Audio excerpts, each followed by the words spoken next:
പ്രകാശമേ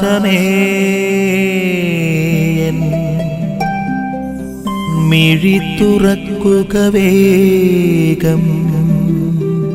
ഈശോയിൽ പ്രിയപ്പെട്ടവരെ, ഇന്ന് ദൈവവചന ഭാഗത്ത് ഉദ്ധാനം ചെയ്ത ഈശോ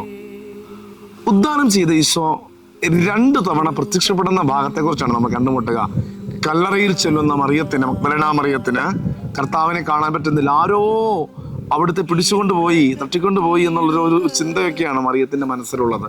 അവിടെ വെച്ച് മറിയത്തിന് ഉദ്ധിതനായവൻ പ്രത്യക്ഷപ്പെടുകയാണ്. പിന്നീട് ശിക്ഷകണത്തിന് പ്രത്യക്ഷപ്പെടുന്ന രംഗങ്ങൾ നമ്മൾ കാണുന്നുണ്ട്. ഉദ്ധാനം ചെയ്ത ഈശോ അവർക്ക് തന്നെ പൂർണ്ണമായും വെളിപ്പെടുത്തി കൊടുത്തുകൊണ്ട് ഉദ്ധാനത്തിന്റെ രഹസ്യത്തെ മനസ്സിലാക്കി കൊടുക്കുവാൻ വേണ്ടി പരിശ്രമിക്കുന്ന ഈശോ മിശിഹായെയാണ് നമ്മൾ കണ്ടുമുട്ടുക.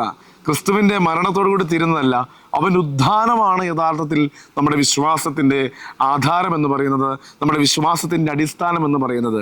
ക്രൂശിതനും ഉദ്ധിതനുമായ ഈശോ മിശിഹായിൽ വിശ്വസിക്കുവാനുള്ള കൃപ നമുക്കത് ലഭിക്കണമേ എന്ന് ഈ ദിവസങ്ങളിൽ നമുക്ക് പ്രാർത്ഥിക്കാം. സഹനത്തിന്റെ ക്രൂശനുഭവങ്ങളിൽ നമ്മൾ കഴിയുന്നവരാണ്. പ്രതിസന്ധികളുടെ കുരിശനുഭവങ്ങളിൽ കഴിയുന്നവരാണ്.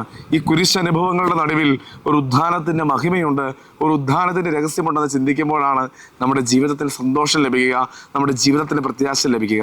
അതിന് ഉദ്ധിതനായ ഈശോ നമ്മെ സഹായിക്കട്ടെ. അതിന് കർത്താവിന്റെ സ്നേഹം, ഉദ്ധാനം ചെയ്ത ഈശോയുടെ മഹത്വം നമ്മളിൽ നിറയട്ടെ. ആമേൻ. നിൻ വഴിയേ